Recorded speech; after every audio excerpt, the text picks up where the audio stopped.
ଦ୍ୱାରର ମହିମା ଅତ୍ୟନ୍ତ ଗୋପନୀୟ, ରହସ୍ୟମୟ ଆଉ ଅତି ଗୁରୁତ୍ୱପୂର୍ଣ୍ଣ।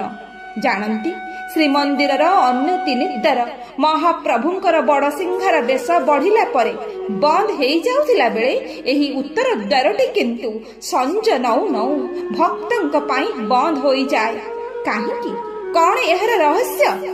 ଉତ୍ତର ଦ୍ୱାରର ପଶ୍ଚିମକୁ ଅଛି ମହାପ୍ରଭୁଙ୍କର ସମାଧିସ୍ଥଳ, ପାତାଳୀ ବିଗ୍ରହଙ୍କର ବିଶ୍ରାମ ସ୍ଥଳ, ଶାନ୍ତ କାନ୍ତ କୁଞ୍ଜବନ କୋଇଲି ବୈକୁଣ୍ଠ, ଯେଉଁଠାରେ ମର୍ତ୍ତ୍ୟ ମଣ୍ଡଳେ ଦେହ ବହି ଦେବତା ହୋଇଲେ ମରଇ ଜାତସ୍ସହି ଧ୍ରୁବ ମୃତ୍ୟୁର ବାର୍ତ୍ତା ପ୍ରଚାର କରନ୍ତି ମହାପ୍ରଭୁ।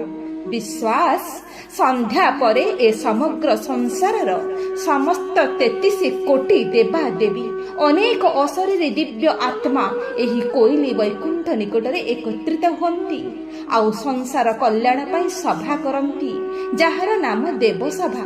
ତେଣୁ ସଞ୍ଜ ନଉ ନଉ ଏହି ଦ୍ୱାରକୁ ବନ୍ଦ କରିଦିଆଯାଏ।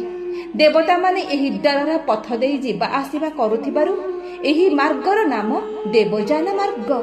ଆହୁରି ଜାଣନ୍ତି, ଯେତେବେଳେ ଯୋଡ଼ା ଆଷାଢ଼ ପଡ଼େ ମହାପ୍ରଭୁଙ୍କର ନବକଳେବର ହୁଏ, ସ୍ୱପ୍ନାଦେଶ ମାଧ୍ୟମରେ ମଣିମାଙ୍କର ଯେଉଁ ନୂତନ ଦାରୁ ସଂଗୃହୀତ ହୋଇଥାଏ, ସେହି ସଂଗୃହୀତ ଦାରୁ ଶଗଡ଼ିରେ ଆସି ଏହି ଉତ୍ତର ଦ୍ୱାର ଦେଇ କୋଇଲି ବୈକୁଣ୍ଠରେ ପହଞ୍ଚି ସେଠାରେ ସେହି ଦାରୁକୁ ପୂଜା ଅର୍ଚ୍ଚନା କରାଯାଏ। ନିର୍ମିତ ଅସ୍ଥାୟୀ ଦାରୁଗୃହରେ ବିଶ୍ୱକର୍ମା ମାନଙ୍କ ଦ୍ୱାରା ଦାରୁ ବ୍ରହ୍ମଙ୍କର ଦାରୁ ବିଗ୍ରହ ନିର୍ମିତ ହୁଏ। ଏହି ଉତ୍ତର ଦ୍ୱାରର ଦୁଇ ପଟେ ଅଛନ୍ତି ଦୁଇଟି ହସ୍ତୀ। ଆମ ହିନ୍ଦୁ ଧର୍ମରେ ହାତୀ ମୁକ୍ତିର ପ୍ରତୀକ, ମୋକ୍ଷର ପ୍ରତୀକ। ତେଣୁ ଏହି ଦ୍ୱାରର ଅନ୍ୟ ନାମ ମୁକ୍ତିଦ୍ୱାର, ମୋକ୍ଷଦ୍ୱାର। ପୁଣି ମଧ୍ୟ ଅନେକ ଚେମେଣୀ ଏଠାରେ ବାସ କରୁଥିବାରୁ ଏହାର ନାମ ଚେମେଣୀ ଦ୍ୱାର।